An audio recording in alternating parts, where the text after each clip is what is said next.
All right, hello everybody, this is Antonio Wolf. Continuing the essay on natural law, we have read sections on empiricism, which was empiricism and the war of all, the link of that to the connection of the ethics of the war of all against all, which is, what's his name? Hobbes. Thomas Hobbes. From that we moved on to formalism, which obviously is connected directly to Kant. Then we moved on to the general will, which is Fichte, having to do with coercion and freedom. And now we are moving on specifically to ethical life.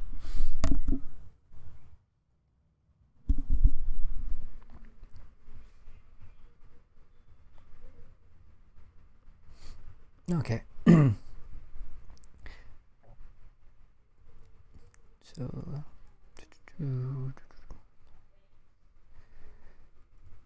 starting where it says, but however null this abstraction, the relation of externality arising from it may be, the moment of the negatively absolute or infinity, which is indicated in this example as determining the relation of crime and punishment, is a moment of the absolute itself and must be exhibited in absolute ethical life. So actually, since this seems to be continuing a thought, let me just read the prior paragraph just so we're not entirely lost. Applied to punishment, for example, this means that retribution alone is rational in it, for by retribution the crime is subjugated, a state of affairs, positive A, brought about by the crime is complemented by the bringing about of negative A, so both are annihilated. Or looked at positively with the state of affairs, positive A, there is linked to the criminal the opposite state, negative A, and both are brought about equally, while the crime had brought about one only. Thus the punishment is the restoration of freedom, and the criminal has remained, or rather been made, free, just as the punisher has acted rationally and freely.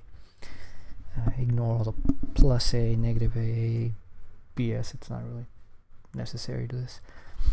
In this, its specific character, punishment is thus something in itself truly infinite and absolute, revered and feared on its own account. It issues from freedom, and even as subjugator remains in freedom. If, on the other hand, punishment is understood as coercion, it is posited merely as a specific determination, as something purely finite, carrying no rationality in itself. It falls wholly under the common concept of one specific thing contrasted with another, or as an item with which something else, the crime, can be purchased. The state, as judicial power, trades in specific wares, called crimes, for sale in exchange for other specific wares, and the legal code is its price list. So, this kind of refreshes my mind a bit about what was going on in the prior section on Fichte and the general will and coercion. The main point being that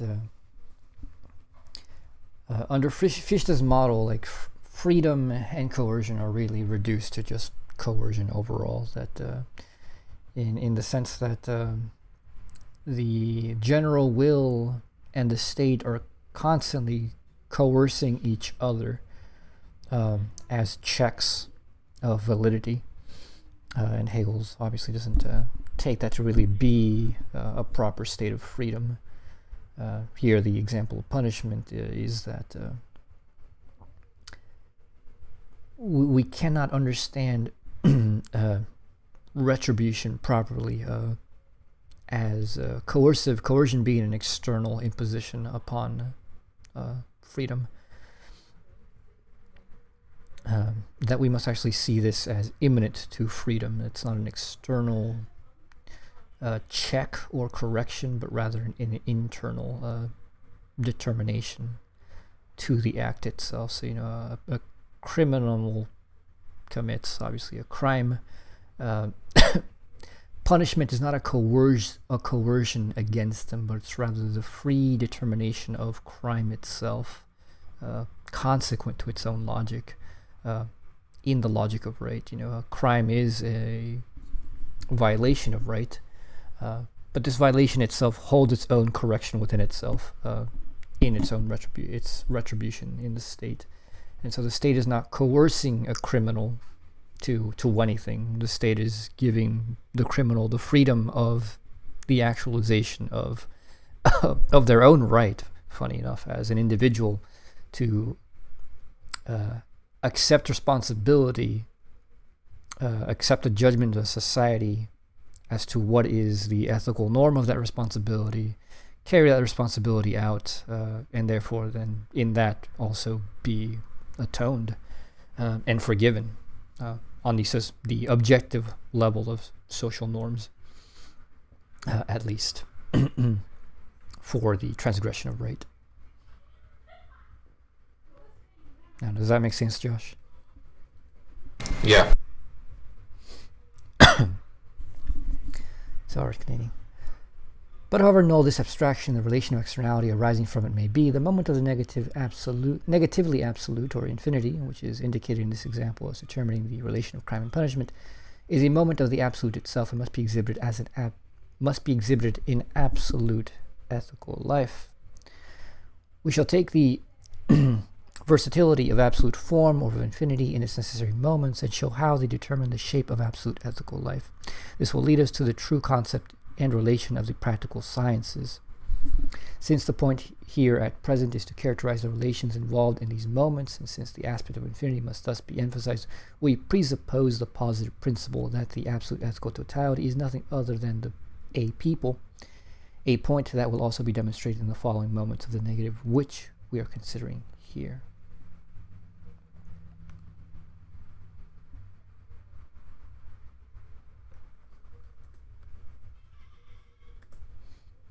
All right.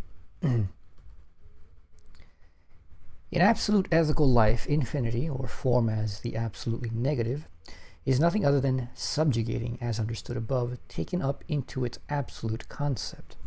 There it relates not to single specific matters, there it relates not to single specific matters, but to their entire actuality and possibility, that is, to life itself. Thus, matter equals infinite form, but in such a way that its positive element is the absolute ethical element, that is, membership in a people. The individual proves his unity with a people unmistakably through the danger of death alone.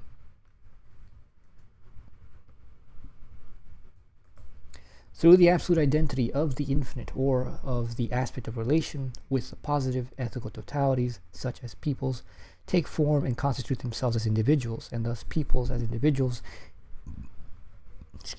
take their position against individual peoples.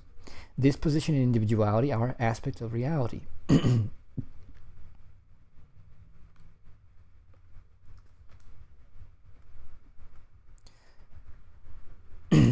Understood otherwise, they are mere entia rationis. It would be a case of an abstract essence without absolute form, an essence that is therefore essenceless.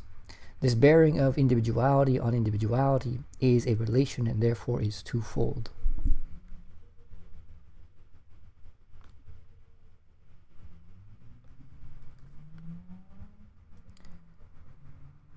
One, the positive bearing of one on the other, the calm and even coexistence of both side by side in peace.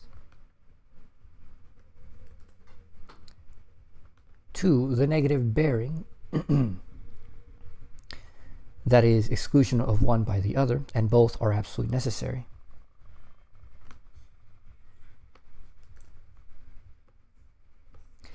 As for the second, we have conceived the rational relation as a subjugation taken up into its concept, or as the absolutely formal virtue of courage.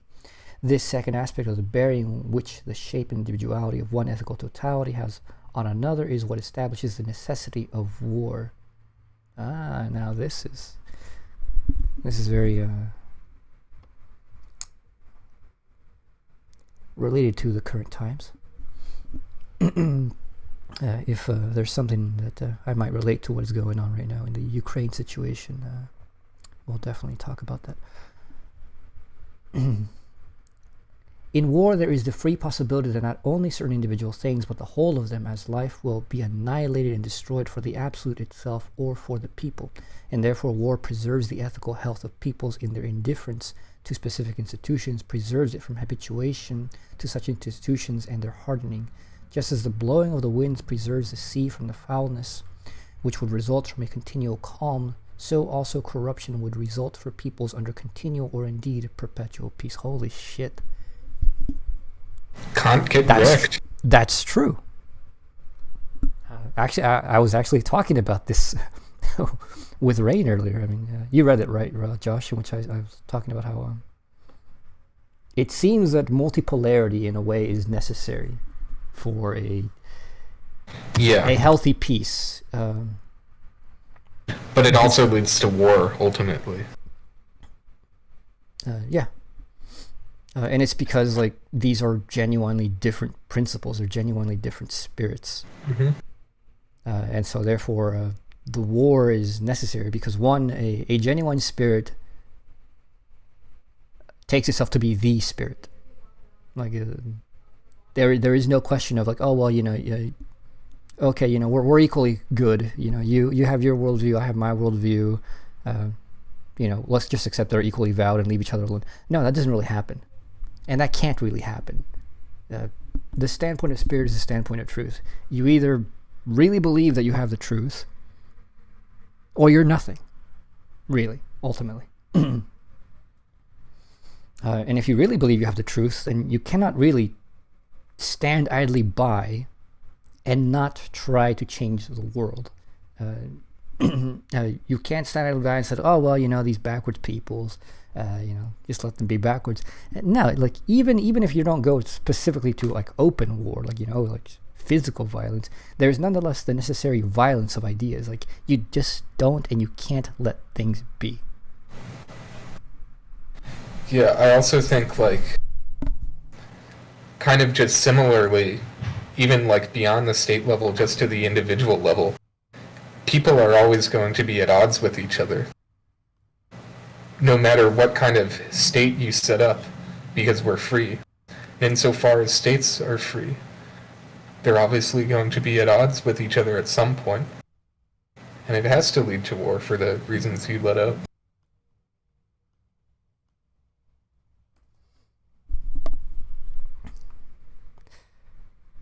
If only Spirit was here. Little Spirit Man. It's gotta get a better name. Let me read this. Spirit's always here. Yeah, Spirit's always here, but the other guy. Let me reread this from the top. It probably needs some unpacking. So an absolute ethical life, infinity, or form as the absolute negative, is nothing other than subjugating, as understood above, taken up into its absolute concept. There it relates not to single specific matters, but to their entire actuality and possibility, that is, to life itself. Thus matter equals infinite form, but in such a way that its positive element is the absolutely ethical element, that is, membership in a people. The individual proves this unity with the people unmistakably through the danger of death alone. It's okay, just trying to track where this is coming from. So we understand what infinity is, we know that. It's not other than subjugating, as understood above, taken up into its absolute concept. The subjugating being that the infinite makes everything else a part of itself, so it subjects them. There it relates not to single specific matters, but to their entire actuality and possibility, that is, to life itself. So, there's a link between, since it is the absolute subjugator, it is the universal, and in that sense also the individual. And the concrete individual is not merely a possibility, but also the actuality. But also the actuality yields its own possibilities, so it has to be the entirety of those two. And concretely, those things then Hegel links directly to the specificity of life itself. That to be the concrete infinity, to be the concrete subjugator or self, so and it's not subjugator in the external sense, it's self-subjugation. And in that sense, it's also not a subjugation, because it's like Hegel himself makes arguments against Kant for this reason, in which he says, the idea that you put yourself under the moral law, you subjugate yourself to it, is nonsense. The whole point is freedom. So I understand what he's saying by subjugation. It's not a way that he phrases this later on, but it still makes sense. So that which is concretely, actually, and possibly self-subjugating, it's a life. Thus matter equals infinite form, because matter is living, but in such a way that its positive element is the absolutely ethical element. Matter is also probably just subject matter as well. To matter equals infinite form, but in such a way that its positive element is the absolutely ethical element, that is membership in a people. So absolutely ethical element is membership in a people. It's the organic life of society. The individual proves his unity with the people unmistakably through the danger of death alone. And this makes sense, that you don't prove the unity of yourself with like that spirit, which you are part of, unless you're really willing to wage your life for it in a life and death situation. Like, if you're an American, right, you're someone from the United States, and you're like, I love freedom, I love what America stands for, but you're not willing to go to war and die for that, you're not really one with that principle. You're just a contingent opportunist to the situation which you are happen to be born into. Well, that's at one level, but are you willing to give up your death for America? That too. Through the absolute identity of the infinite, or of the aspect of relation with the positive, ethical totalities such as peoples take form and constitute themselves as individuals, and thus peoples as individuals take their position against individual peoples.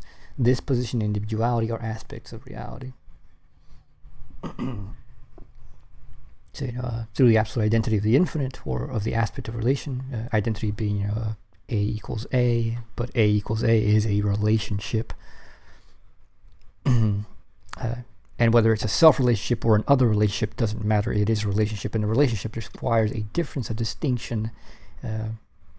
Therefore, ethical totality, such as peoples, take the form and constitute themselves as individuals. Like there isn't this total universal, or rather, there isn't this abstract universal condition called, the people of humanity. There are peoples of humanity, and they each, express humanity in different ways specific to their conditions and their own immanent principles. So, they constitute themselves as individuals, and individual people, American people, Russian people, Chinese people, New Zealand people. And thus, peoples as individuals take their position against individual peoples. The distinction isn't just merely apparent. It has to be a real distinction.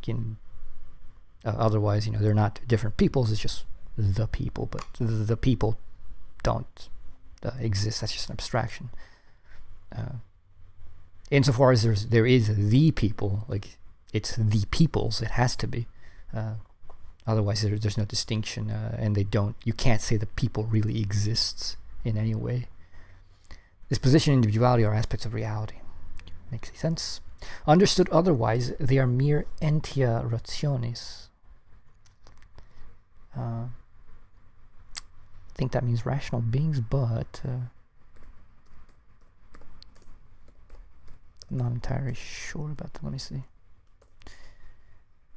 Rational entities should be like what it means. Scholastics have called entia rationis those objects which do not and cannot exist in reality but only within the mind. Just merely rational entities. Mere concepts. So, the people is just a mere concept. The peoples would be the actual concept.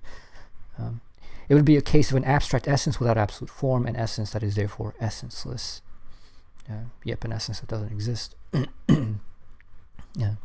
This bearing of individuality on individuality is a relation, and therefore is twofold. One, the positive bearing of one on the other, the calm and even coexistence of both side by side in peace. Two, the negative bearing, that is exclusion of one by the other, and both are absolutely necessary. All right, so there's the moment in which, like, obviously, as peoples, we recognize each other as, people. We grasp each other as expressions of this one universal, and we have unity and peace. But likewise, because of the existential fact, we also have this necessary negative side in which we are distinct and we will have opposition. So as for the second, we have conceived the rational relation as a subjugation taken up into its concept, or as the absolute formal virtue of courage. This second aspect of the bearing, which the shape and individuality of one ethical totality has on another, is what establishes the necessity of war.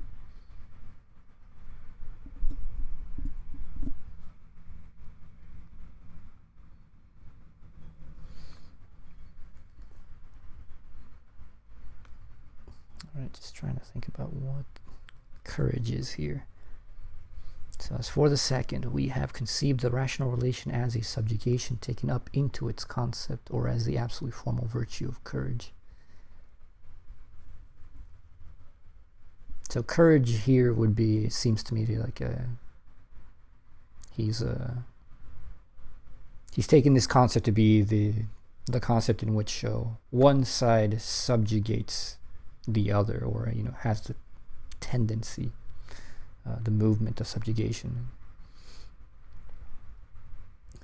One might say the will to subjugate is courage, to stand up for that principle and assert it as the universal absolute. This second aspect of the bearing, which the shape and individuality of one ethical totality has on another, is what establishes the necessity of war. In war, there is the free possibility that not only certain individual things, but the whole of them as life will be annihilated and destroyed for the absolute itself, or for the people. And therefore, war preserves the ethical health of peoples in their indifference to specific institutions, preserves it from habituation to such institutions and their hardening. Just as the blowing of the winds preserves the sea from the foulness which would result from a continual calm, so also corruption would result for peoples under continual or indeed perpetual peace.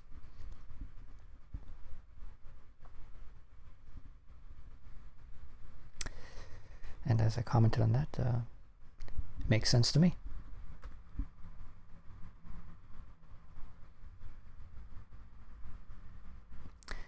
Since the shape of ethical totality and its individuality is fixed as an individuality facing outwards, and the movement of this individuality is fixed as courage, the negative side of infinity, which has just been considered, is immediately bound up with the other side, namely the persistence of the opposition.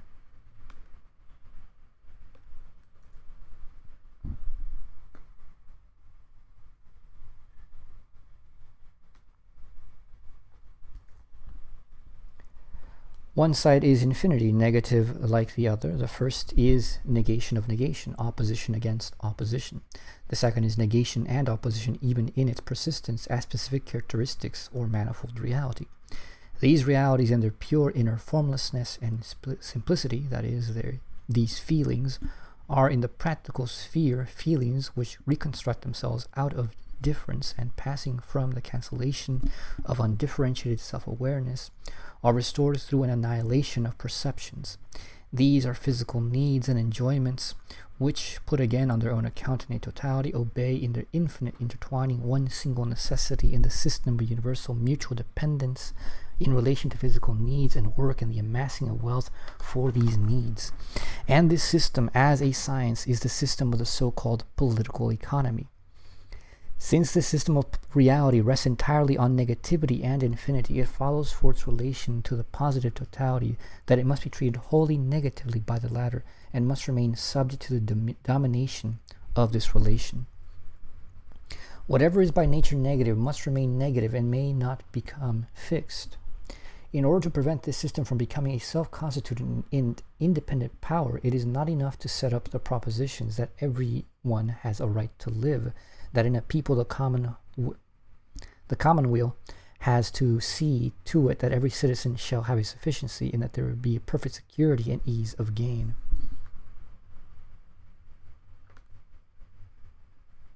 This last proposition, understood as an absolute principle, would on the contrary exclude a negative treatment of the system of possession and would allow the system full sway to entrench itself absolutely.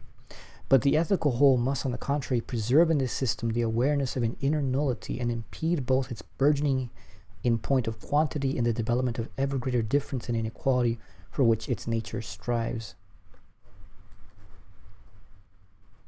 In every state, a process goes on more or less unconsciously in the shape of an external natural necessity from which it would have wished to be exempt.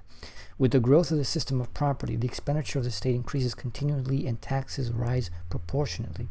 This reduces possession and makes acquisition more difficult, especially through war, which introduces many-sided confusion into the business of acquisition, as well as jealousy of other classes and restraint of trade, sometimes with consent, sometimes through ignorance, etc., without it. The result is that things go on to such a degree that the positive ethical life of the state itself permits the purely real economic system to become independent of the individual and the negative restricting attitude to be upheld.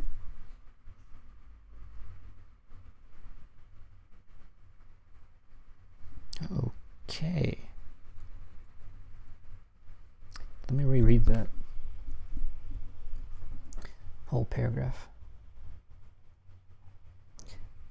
Since the shape of ethical totality and its individuality is fixed as an individuality facing outwards, and the movement of this individuality is fixed as courage, the negative side of infinity, which has just been considered, is immediately bound up with the other side, namely the persistence of the opposition. So, alright, ethical shape of totality, its individuality is fixed as an individuality facing outwards, and the movement of this individuality is fixed as courage. So insofar as there are peoples, the peoples do not remain in an isolated self-indulgence and mere apprehension of themselves, but now must focus in the relationship to the other. And the movement towards the other is courage in the form of the movement of subjugation. The negative side of infinity, which has just been considered, is immediately bound up with the other side, namely the persistence of the opposition. So the negative side of infinity would seem to be the movement to absolutize the singular as the universal. In this case, a global empire, world empire. But if world empire is to be world empire, it can only be world empire insofar as the opposition is an opposition, insofar as there really are other peoples. Otherwise, then it's not really an empire over anyone else. It's a self-determination of people. One side is infinity, negative like the other. The first is negation of negation, opposition against opposition. The second is negation and opposition, even in its persistence as specific characteristics or manifold reality. Alright, one side of infinity, negative like the other. The first is negation of negation, opposition against opposition. The second is negation and opposition, even in its persistence as specific characteristics or manifold reality.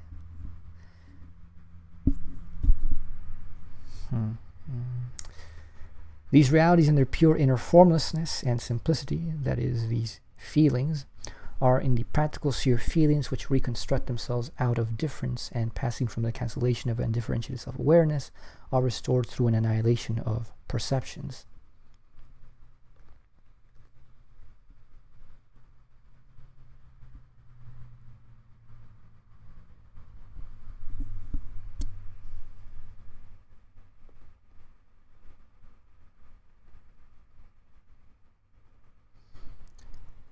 And it's still kind of not sure what he says. One side is infinity, negative like the other. It's negative infinity, yeah. The first is negation of negation, opposition against opposition. And then that would be the universal subsumption, the subjugation. And the second is negation and opposition, even in its persistence as specific characteristics or manifold reality.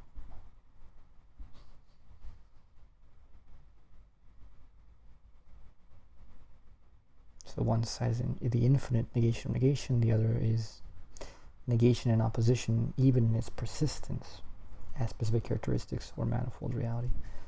Not quite sure what he's getting at there. These realities in their pure inner formless and simplicity, these feelings, are in the practical sphere, feelings which reconstruct themselves out of difference, passing from the cancellation of undifferentiated self-awareness, are restored through an annihilation of perceptions. So, there's the concrete existence of the peoples, and then like this is concretized to the natural sphere, in which these realities in their pure inner formlessness and simplicity, these feelings are in the practical sphere, feelings which reconstruct themselves out of difference and passing from the cancellation of undifferentiated self-awareness are restored through an annihilation of perceptions.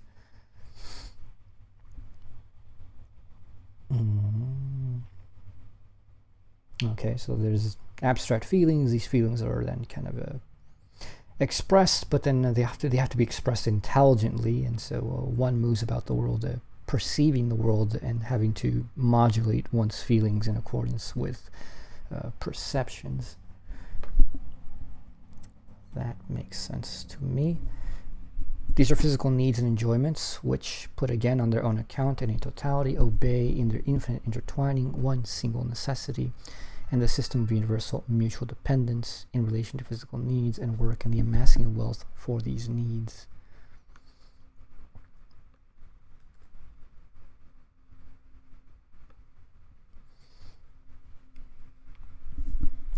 Okay, so I kind of see where this is going. So we have the people, then we have the peoples, abstract universal and particulars. Then these particulars are abstracted, or rather, here that you jump from the particulars to the particularity of the inner formlessness and simplicity of feelings, which then are sublated, brought back into unity in perception. If you remember the section on perception, if you don't know, just listen to the last recording. Perception is that form of consciousness which unifies the various qualitative sensations into intelligible objects. So it unifies the feelings as well. So it's a universal, an infinite universal.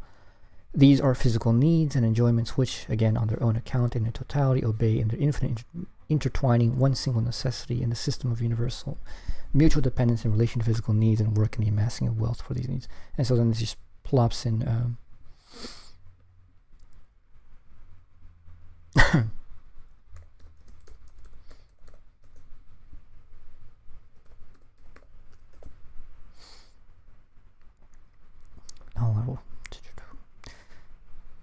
So okay, sorry, going back.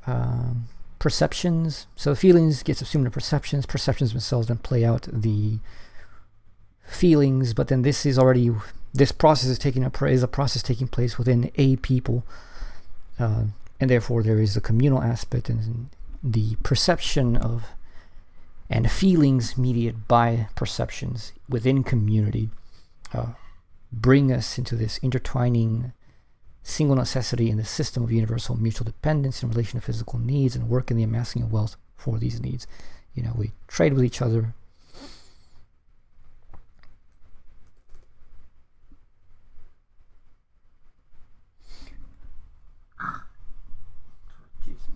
Sorry about that. So yes, we trade with each other, whether it is like some kind of like a commodity trade or gift trading. Just mutual assistance. These things are part of the system of physical needs, material needs.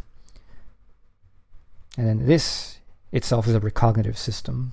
It has the form of a totality, an infinite totality, a negation of negation. And this system, as a science, is the system of so-called political economy.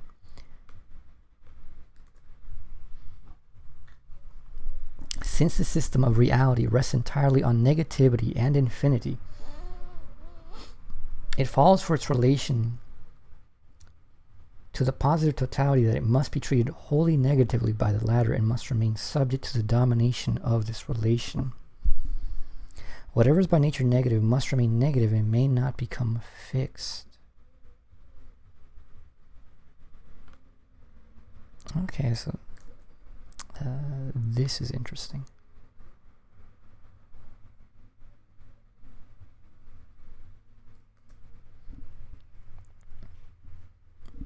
So, system of reality. This system of reality, political economy, rests entirely on negativity and infinity. The concrete way I would put that is the economy lives and dies on the flow of value, which is the flow of money and the flow of commodities, the flow of everything caught up in that system, labor, all these other things. If the system ever stops, it is dead. If the system, anything in the system ever ossifies, it is dead. You cannot have price fixing, you cannot have price controls, otherwise the system doesn't work as it should. You cannot have monopolies, otherwise the system doesn't work as it should. You cannot have political interest dominate the ways in which the markets move as markets. Otherwise, the system doesn't work as it should.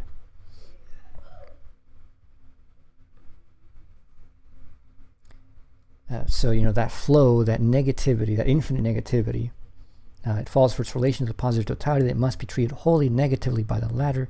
It must remain subject to the domination of this relation.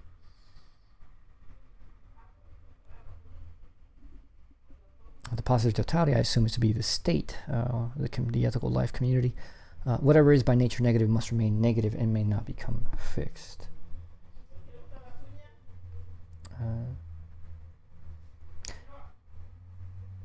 Yes, okay. This makes sense in the whole. He hasn't explained it yet, and he doesn't explain it until the science of logic, I suppose, in which the negative dynamic of thought never goes away. Thought can never stand still. The world can never stand still. Time can never stand still. All these other things. Insofar as anything stands still, it's because it's dead. If something cannot persist in its constant dissolution, its constant self-negations, it does not have a true. Well, it is not true.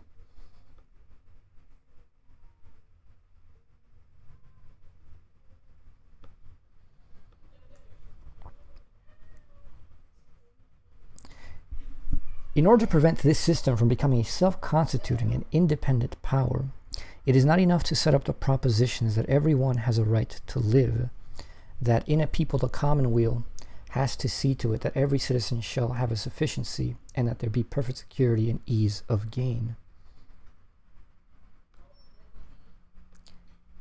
This last proposition, understood as an absolute principle, would, on the contrary, exclude a negative treatment of the system of possession, and would allow the system full sway to entrench itself absolutely. But the ethical whole must, on the contrary, preserve in this system the awareness of its inner nullity, and impede both its burgeoning in point of quantity and the development of ever greater difference and inequality for which its nature strives.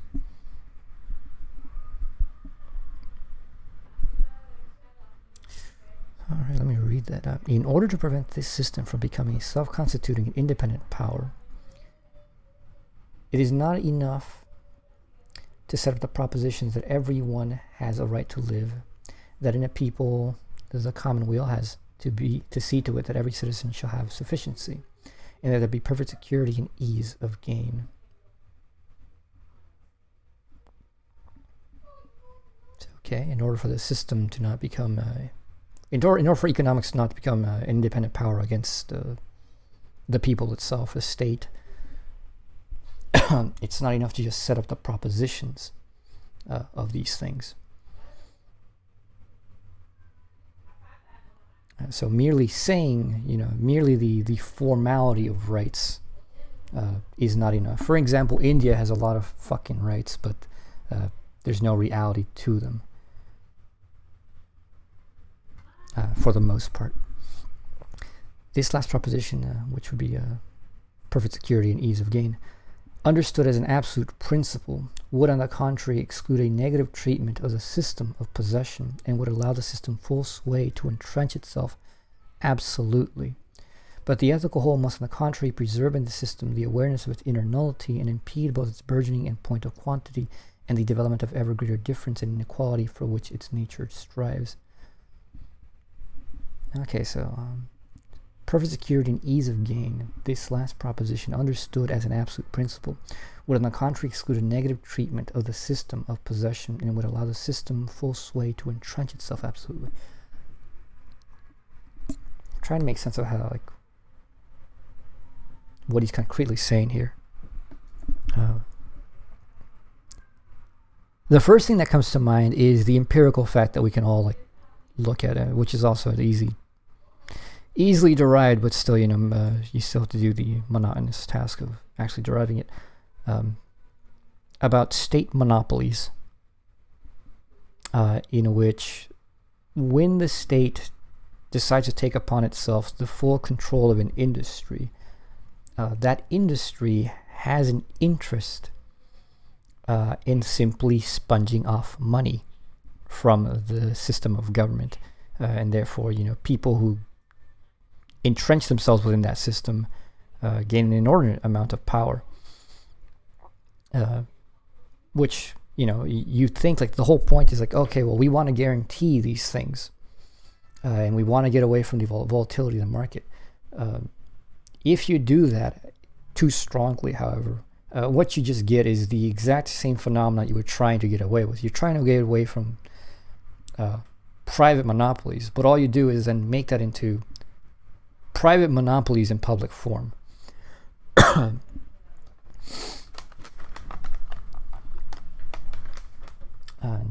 we've certainly seen that historically play out quite a bit. Now, whether that is an eternal danger, it is, but at the same time, it's not clear to me how fully dangerous it is. To bring something more contemporary to a relationship, Winfield particularly talks about this stuff, and Winfield says, saying it's an abstraction here, that insofar as we can let something be and it can be taken care of by private interest, we should let it be taken care of by private interest. That the most that what we should aspire to is just to have the state there as a check upon monopolistic tendencies. For many things, like there are public options, and there should be public options, but the public option should not be the absolute and only option in many ways. Unless, of course, we can see that just logically speaking, the danger is a false danger. Like, for example, universal healthcare. It's kind of been proven that as far as things go, like universal healthcare is like infinitely cheaper than all these competing private healthcare things.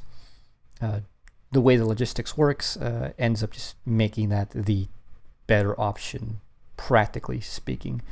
Or with more simple stuff like electricity, water, utilities in general.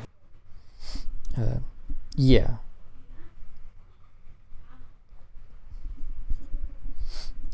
Although, I think that there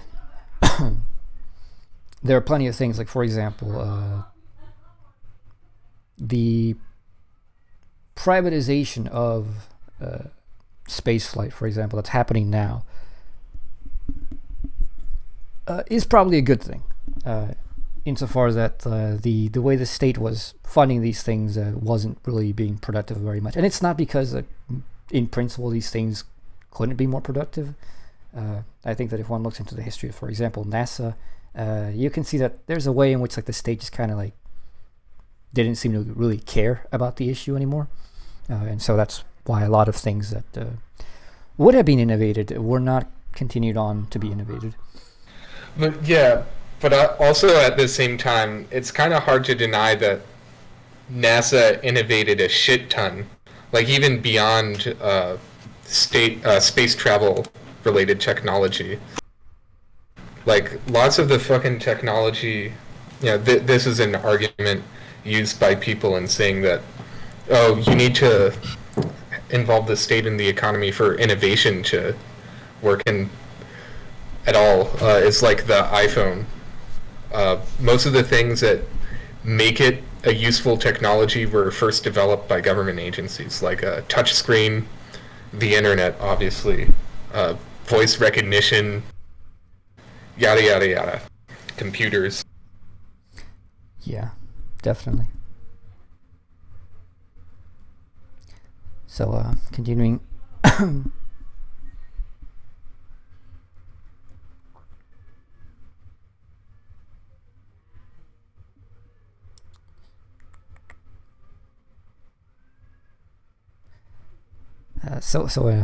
What was it going? Yes. So in this case, Hegel is not an advocate for communism. Just gonna make that clear and throw that out there. Yeah. Communism as a planned economy doesn't go with Hegel.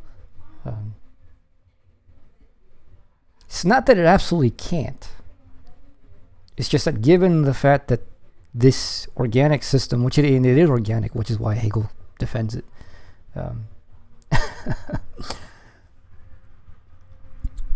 Given this organic system, and it does things that which it will produce frivolities far better than the state ever can.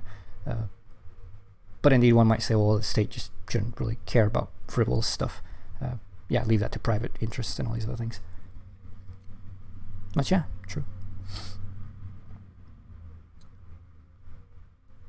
But the ethical whole must, on the contrary, preserve in the system the awareness of its inner nullity and impede both its burgeoning in point of quantity and development of ever greater difference and equality for which its nature strives.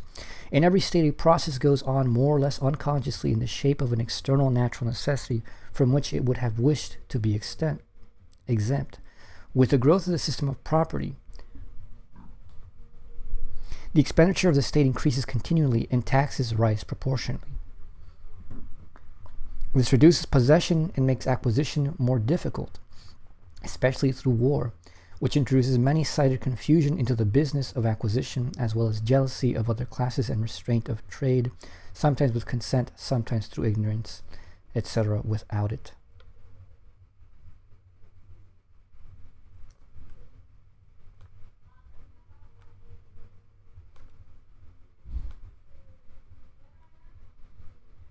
The result is that things go on to such a degree that the positive ethical life of the state itself permits the purely real economic system to become independent of the individual, and the negative and restricting attitude to be upheld.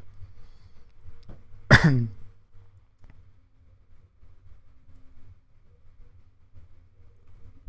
sorry. Okay, with the growth of the system of property, the expenditure of the state increases continually and taxes rise proportionally. This reduces possession and makes acquisition more difficult.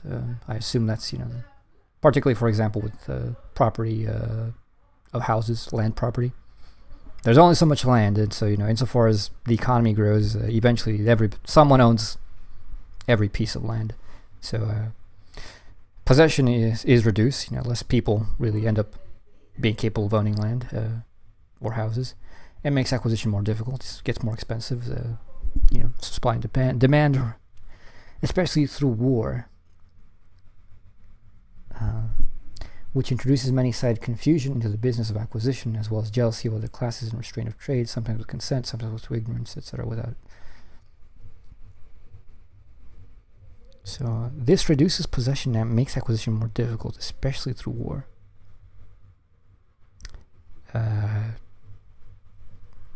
Meaning that war makes possession acquisition more difficult, which makes sense, or does he mean that, or am I misreading that? Does he mean that possession and acquisition through war are more difficult because the relationships of economics between peoples forces. I think that's kind of it. Yeah, like for example, like the capacity of the U.S. to go to war with China due to the material property relationships is way more complicated. Yeah, that would make sense. I mean, it makes sense both ways, actually. That obviously war makes it harder to access and own property, and increases its price, but also the fact that the increasing possession of the world makes its acquisition, especially through war, makes its acquisition more difficult, especially through war, because war still has to function upon some kind of material relationships which are tied up in property relations. So the result is that things go on to such a degree that the positively ethical life of the state itself permits a purely real economic system to become independent of the individual, and the negative and restricting attitude to be upheld.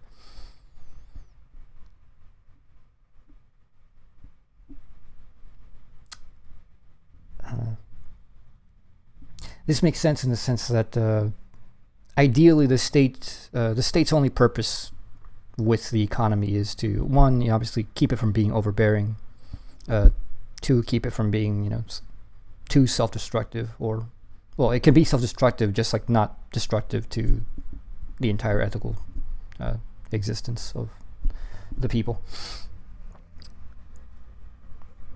And insofar as that's going to be taken care of, like, the state cannot show preference towards individuals, be they corporations or persons within corporations,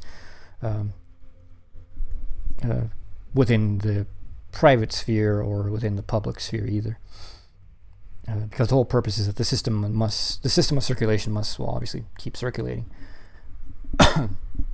and when it works properly, like, that circulation is guaranteed to move from concrete individuals to concrete individuals. There is no company nowadays that will, like, last forever. And different companies buy up different companies get into competitions. The whole issue of research and development is huge, because you can't actually just rest on your laurels. Somebody will come around and invent something in your little domain, and you're ran out of business. Not only that, you can't, to hold yourself to only one domain of business is itself a risk, and capital is risk averse, and so, like, you get the big capitalists, the people who actually run the world. They have their hands in everything.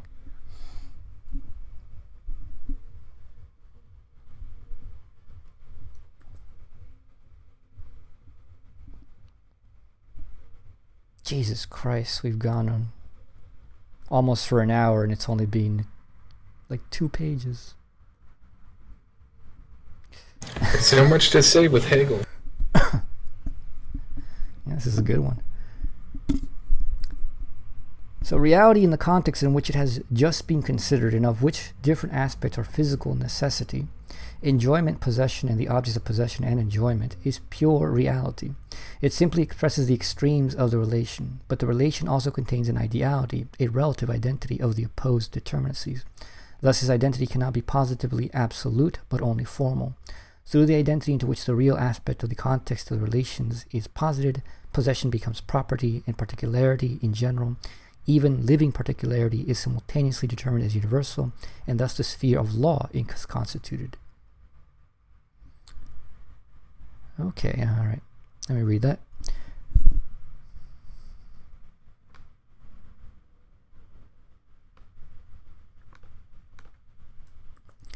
Reality in the context in which it has just been considered, the economy, and of which some different aspects are physical necessity, enjoyment, possession, and the objects of possession and enjoyment, is pure reality. So this would be what Hegel, this is the sphere of what Hegel calls abstract right.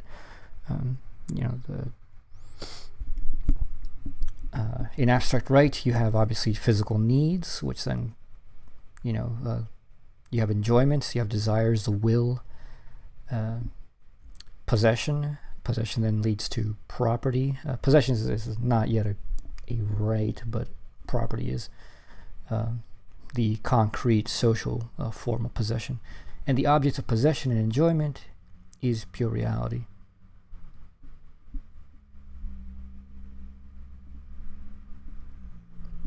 it simply expresses the extremes of the relation.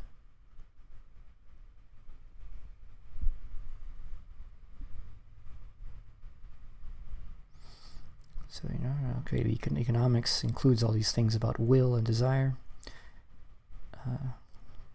Political economy is the reality, pure reality. It simply expresses the extremes of the relations, between the economy and the state, I assume.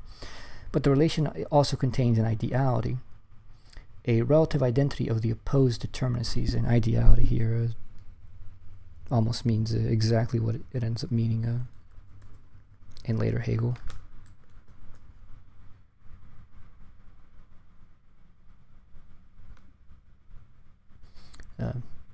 Ideality in the science of logic, for example, specifically means something that is made a part of something else. A relative identity of the opposed determinacies here is basically another way of stating that obviously if you're in relation to, then you are parted with and to something else. Thus, this identity cannot be positively absolute, but only formal. Through the identity into which the real aspect of the context of the relationship is posited, possession becomes property and particularity in general. Even living particularity is simultaneously determined as universal, and thus the sphere of law is constituted.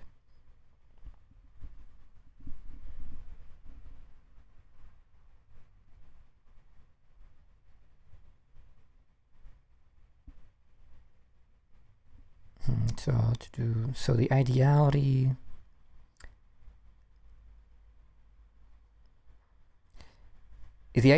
of physical needs or individual needs of any kind, which obviously includes physical necessity, enjoyment, possession.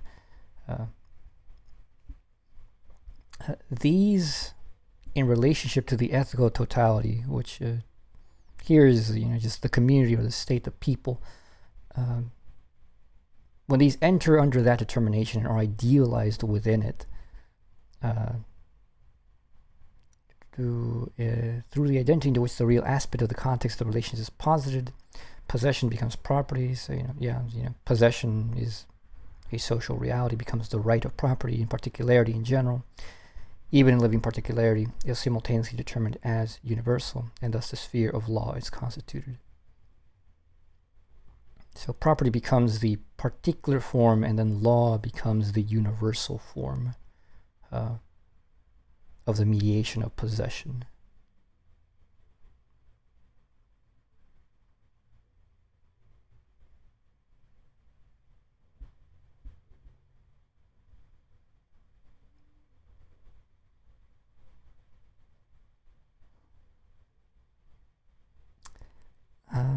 That seems pretty clear to me. Is that clear to everyone else? Yeah.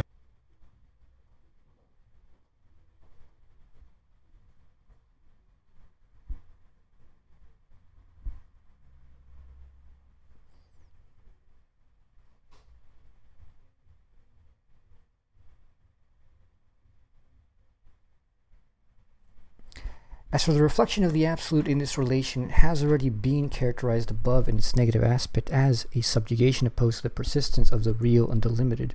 In its positive aspect for the persistence of the real, the indifference in this delimited material can express itself only as an external and formal equality. The science relating to this subject can only aim at determining degrees of inequality, and to make this possible, at determining how something living or internal can be made so objective and external that it is amenable to its determination and assessment. The absolute reality of ethical life is, at this stage, restricted to this superficial appearance, owing to the persistence of the reality present in the opposite. The equating and calculating of inequality not only has its limits, owing to the fixed determination which implies an absolute opposition, and, like geometry, encounters incommensurability, but since it remains wholly in determinacy, and yet cannot abstract, as geometry can, but being involved in living relationships is always confronted by whole bundles of such determinacies. It also encounters endless contradictions. This contradiction among determinacies is, of course, remedied and disposed of, in the case of pure perception, by fixing and clinging to single determinacies, whereby a decision can be made, and this is always better than no decision at all. For since there is nothing absolute in the matter itself, the essential thing, after all, is the formal principle that some decision and settlement be made. But it is quite a different thing for a decision to be made in accordance with true total justice and ethical life. The fixing and absolute clinging to determinacies makes such justice impossible, or possible only by confusing these. True total justice is actually only an immediate ethical perception which subjugates the determinacies, posits as absolute, and seizes only the whole.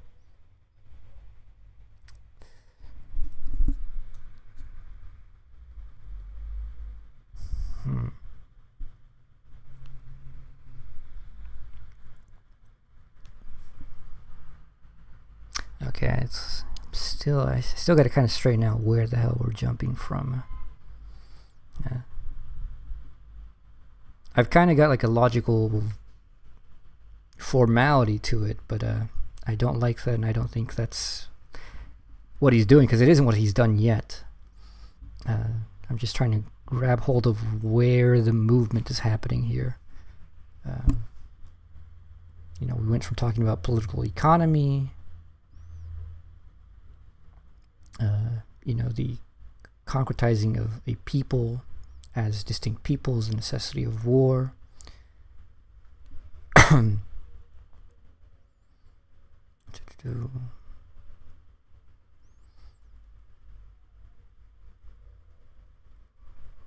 So, we talked about the subjugation aspect of between peoples. This subjugation is a fluidity of a negative infinity, but there's also a distinctively rigid, or rather, it says a negation and opposition, even its persistence, specific characteristics, or manifold reality. So there's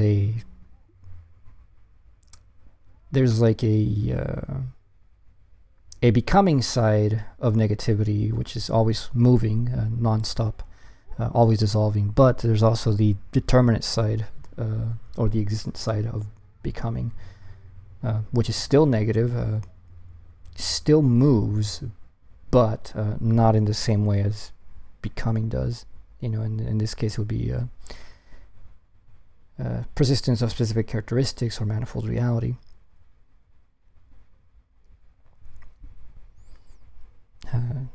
That determinate existence of a people first concretizes as the formless simplicity of the practical sphere of feelings, which reconstruct themselves out of difference,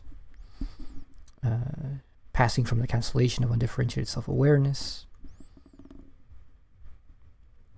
There's first awareness, then the feelings differentiate themselves within that awareness, and to make it an awareness of feeling first. And then they're restored through perception, which annihilates them as distinct and unifies them as identical within itself as perceptions.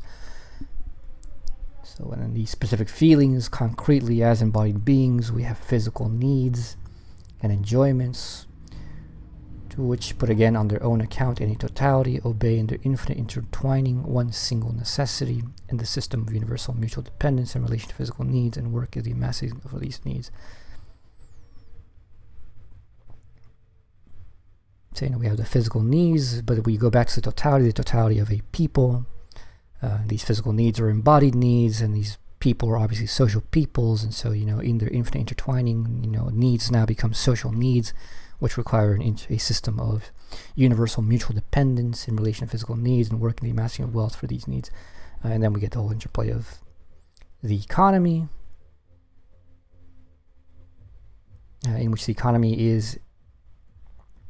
has an independence, but it does not have an absolute independence to the ethical totality, which is, again, the people or the general will here. But the general will cannot overbear upon the economy without producing in result exactly what it doesn't want, which is the ossifying of the totalizing aspect of political economy.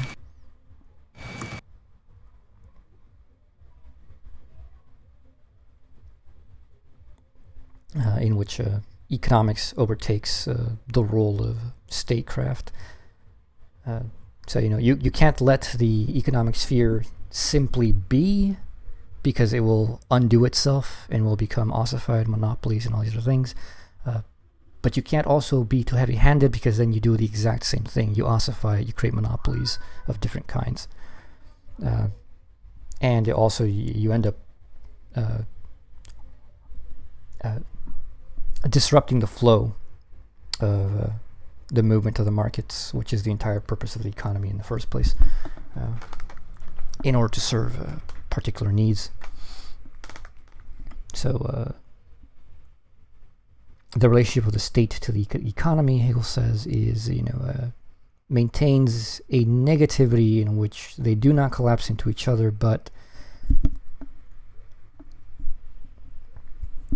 it is meant to keep the economy in check while maintaining the economy as this free flowing negativity circulating. Now this is where I kind of get lost. So he says, reality in the context in which it has been just considered, and of which some different aspects are physical necessity, enjoyment, possession, and the objects of possession and enjoyment, is pure reality. It simply expresses the extremes of the relation.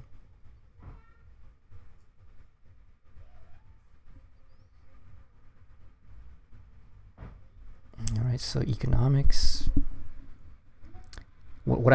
Economics and the community, the people, is what I'm thinking that the extremes of the relation are. But the relation also contains an ideality, a relative identity of the opposed determinacies. Thus, this identity cannot be positively absolute, but only formal.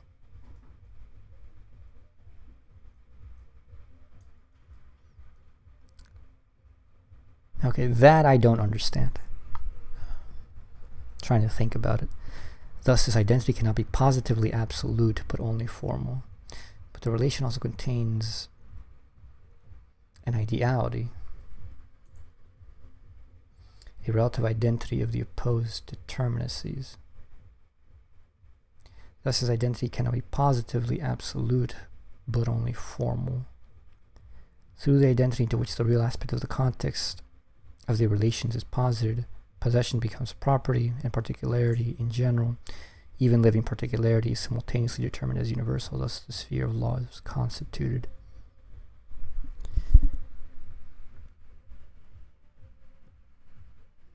Any thoughts on that, Hyperion?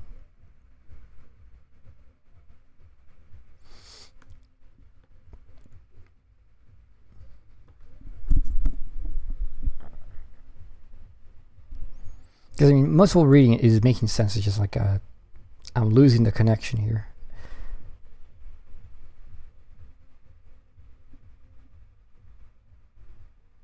Sorry, I'm reading.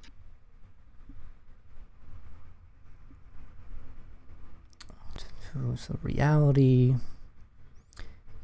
here reality is a function of economics in relationship to the people, the community as peoples, communities.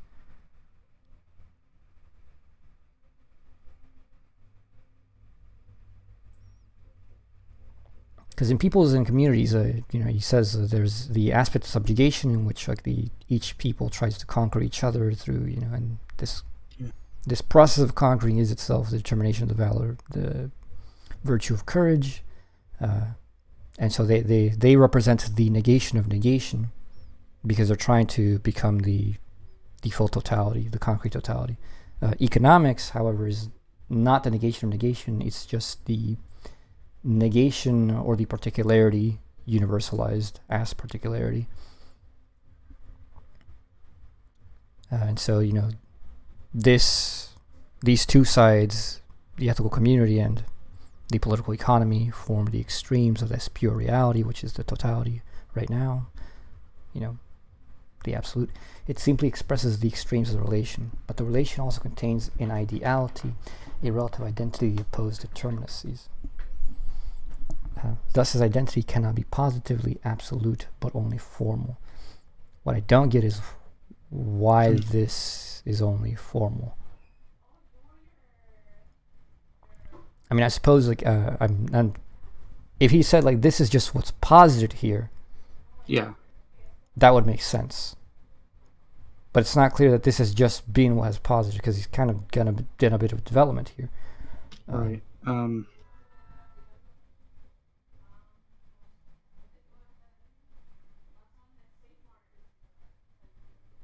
I guess he's saying that the identities here are relative well, they are opposed determinacies. They're just opposed, and then in that they are opposed determinacies, they can only be formal. As that's their form. Thus, it's not an absolute form. It's just it's not an absolute identity, but it's a form. It's a role they're playing in that moment.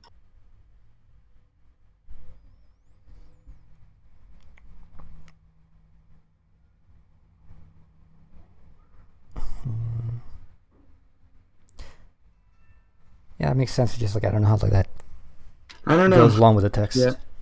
Yeah.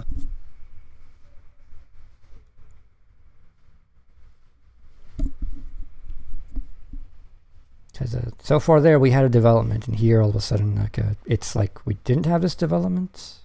You know, he's kind of putting it for like, oh well, you know, if you're just given the state, or if you're or rather the ethical community, the general will, and you're just given the political economy, Right. they're obviously related. They're extremes of a relationship. The relation also contains an ideality, a relative identity of the opposed determinacies. But I don't know what this relative identity is supposed to be. Is it supposed to be the general will? I mean, but in both cases, like the will and desire is an element in them. You know, there's political will and there's economic will, and like there's political desires and economic desires. And if one were to then say, see, the relationship is actually that they both spring out of needs, physical necessity, enjoyment, possession, blah blah blah. And if one said that was their identity, yes, okay, that's a relative identity. That's only formal. But it's not clear that he said that anybody has said this, or that he said this. Yeah, I know. So through the identity into which the real aspect of the context of the relations is posited, possession becomes property.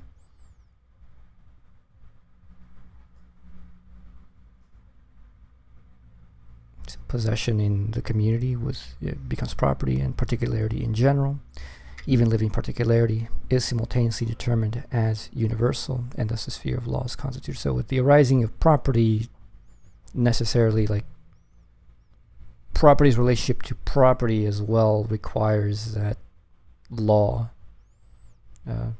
be constituted. And that makes sense. But alright, we've been going for a bit more than an hour now. An hour, 10 minutes. This was a much slower read than I thought, which is good, by the way. I love when Hegel's dense, because that's how philosophy should be. Yep. A lot to discuss. So anyone listening, we will leave it here. The next time it will be discussions about the system of justice, I suppose, the system of law. See you around.